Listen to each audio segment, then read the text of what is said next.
Today, Algebra, we are starting our third and final PO of the unit, PO7.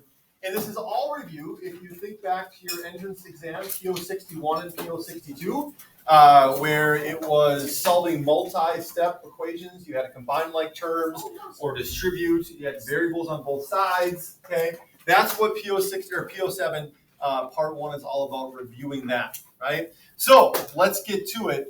First, I gotta make sure my button bar works. Sometimes it. There we go. We're on. What does it mean to combine like terms? Combine like terms. And you've got some examples. If you're unsure exactly what combining like terms looks like, here's some examples here. What do we need to do to these equations in order to solve them? Emmeline. Combine like terms. Combine like terms. What does that mean? It means that, so if you have two x's, then you need to either add or subtract them. If you have two, I forget what the constants.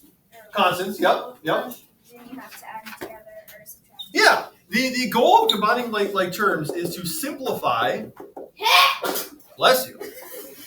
Simplify the equation to create for yourself a two-step equation. Okay? You want to simplify the equation to create for yourself a two-step equation. A two-step equation should be your comfort zone. That's what all PO6 was, right? You added or subtracted, then you multiplied or divided. That's what you want to break every equation down to be, because the steps are always the same. Move the constant, then multiply or divide based on what you have there. So as Emmeline said, I just sneezed now. Someone sneezing is contagious.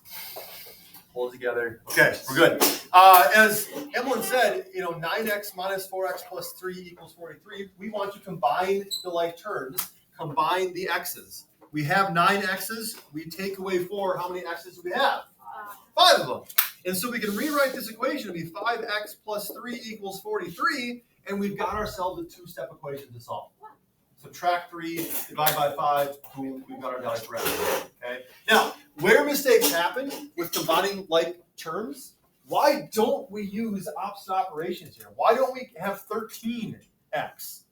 Why wouldn't we add 4x to 9? Tatum. They're on the same side of the equal sign. Excellent. They're on the same side of the equal sign. You only use opposite operations when you move a term from one side of the equation to the other. That's not what we're doing here. We're combining. We're not moving, we're combining. Okay? And then hopefully you're able to solve this from here based on what we did in PO6. How would you simplify? Combine like terms in the second one. What do you get? 8n plus 2 minus 11n equals 29. Simplify that. Yes, Evelyn. 8n minus 11n. Yeah. 3n. 8n minus 11n gives you what, sorry?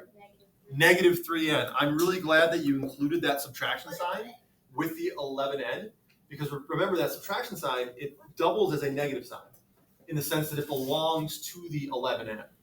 So it's not going to be 19n, 8 plus 11, it's 8 minus 11, which is negative 3n plus 2 equals 29. Whatever n is, right? Markers, dollars, tacos, we have 8. We take away 11, now I've got negative 3 n's. The coefficient tells us how many of the variable we have. Start with 8, subtract 11, we're left with negative 3. All in. Right? And then again, you're not done yet, but that's a two-step equation that you would then go ahead and solve. Subtract 2, divide by negative 3. Okay? The last one, oh boy, what would you do? How would you solve that? Or simplify that? We'll start there. How would you simplify that? What like terms can you combine? It's like going back and forth. Emmeline. So you do 7 plus 3. Yep. Which is 10. Good. And then you do 10 minus 2. Or negative 10 minus 2. Well done. Yeah. We've got two sets here, right? We've got two terms with a variable and two constants. The terms with a variable are like terms. Negative 10 minus 2 is what? Negative 10 minus 2? 12. Negative 12. Okay? It's like it's negative 10 degrees outside. It gets 2 degrees colder. Now it's negative 12. And then for our constant, positive 7, positive 3 gives us positive 10 equals negative 122. So an equation that can seem intimidating at the start, if we can break it down to be a two-step equation, you know what to do here. Subtract 10, divide by negative 12, and you've got your value for n. So that's the goal here. Yeah? Could we write it 10 minus 12n? Yes, if you wanted to write this 10 minus 12n equals negative 122, that would mean the same thing. It'd be perfectly fine. When we get to graphing, we're going to work a lot with slope-intercept form, which you may remember from last year's y equals mx plus b. So having that variable term first, kind of that mx plus b kind of goes along with that, but the other way is just fine too. Okay. Does this ring a bell from last year? A little bit, PO61, okay. Any questions on combining like terms? No? Okay. Here goes that hand up? No. The next type of simplifying is the distributive property. And what is the distributive property? What's the goal? I'll get you started. The goal is, once again, to create a two-step equation. We want to get to our comfort zone. Create a two-step equation by what? By what? Aiden? Evenly distributing the numbers. And what does that mean? Evenly distribute the numbers. Okay? It's not a bad way to define it. I just want to kind of get it. Yeah. So for the first one, like you do 7 times 3 minus 7 times 5. Okay. So in total that would be like 21 minus. Sure. So what's going on here is that inside of our parentheses, which we're supposed to do first, right, according to the order of operations, we have 3x minus 5. Can we combine 3x minus 5? Oh, no, hold on.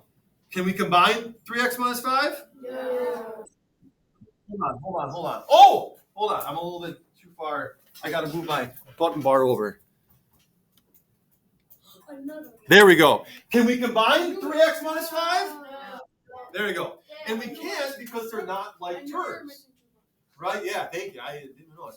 We can't combine them. So instead, what we got to do is distribute the 7 into our parentheses, which means we're going to, since we're multiplying the parentheses by 7, 7 is the coefficient, if we multiply each term individually, that's going to get rid of the parentheses for us. Okay? And the beauty of multiplication is that like terms don't exist. You can multiply anything. Right? So we kind of get around this rule of like terms that exists with subtraction by using multiplication instead. So what do? We create a two-step equation by multiplying the coefficient by each term. I should put 2 lines for this. Each term in the parentheses. Okay? To create a two-step equation by multiplying the coefficient by each term in the parentheses. So instead of 7 times the whole thing, 3x minus 5, as Emmeline said, we've got this 7 times 3x, essentially plus 7 times negative 5. We're multiplying the 7 by each thing inside the parentheses. What that gives us, 7 times 3x is 21x. 7 times negative 5 is negative 35, and that equals 7. What do we have? Two-step equation. We like this. We're in our comfort zone. We can rock and roll. Yes? What's that word next to by after it? Each term in the parentheses, Oh, yeah. or coefficients. Sorry, my handwriting gets kind of chicken scratchy if I have to squeeze it in there. Does this remember from last year? Yeah. Okay. And then these next two here, these combine the combining like terms rule with the distributive property. Take a look at that. 7 minus 2 times n minus 6 equals 39. We've got that stray 7, not part of the parentheses. Our coefficient to the parentheses is negative 2. right? Because that sign belongs to it. Can we take 7 minus 2 first and distribute it in a 5?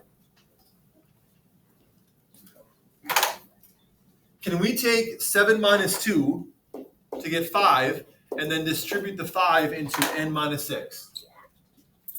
Evelyn. The n will become 5 and the 6. But can we take 7 minus 2 to get 5? That's my question. No. Why not?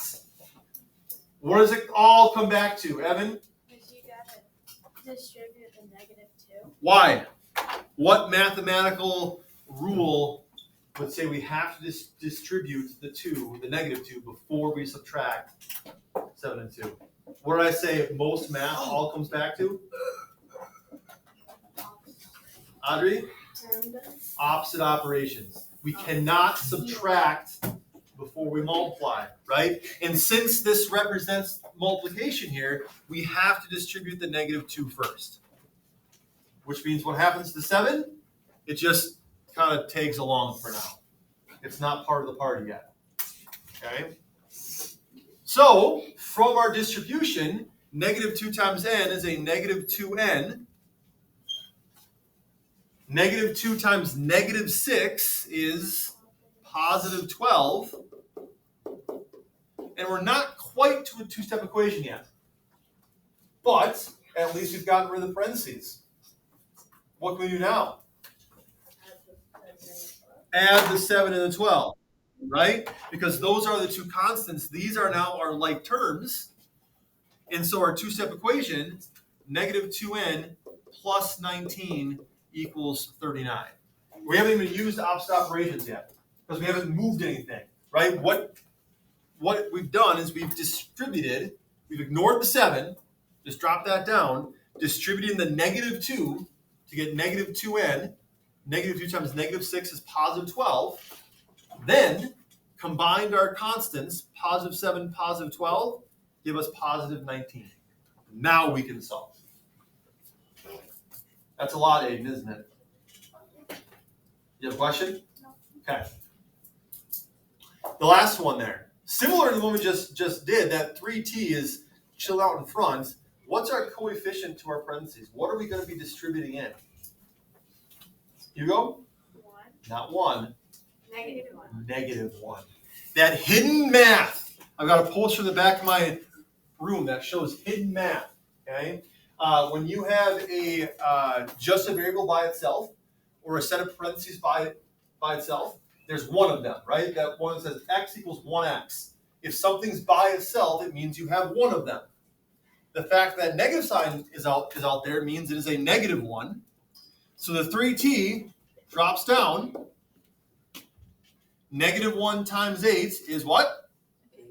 -8.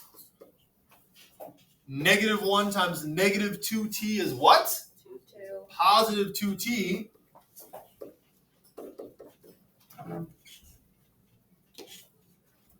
And now what can we do? Aiden? You can combine the 15 with the 2t. To get what? 5t. 5t. 5t minus 8 equals 12. There's our two-step equation to go ahead and solve. Okay? Questions on this? All right. No homework for tomorrow. We're going to wrap up PO7 tomorrow. If you want to get a jump, tomorrow's homework is going to be a little bit sizable because it's going to be the rest of PO7. If you want to start PO7 Part 2, feel free to start it. And then for the next page, ignore what ahead that we find. Tomorrow's homework assignment will be big. So just a heads up on that. No homework, though, due tomorrow. That's how you math.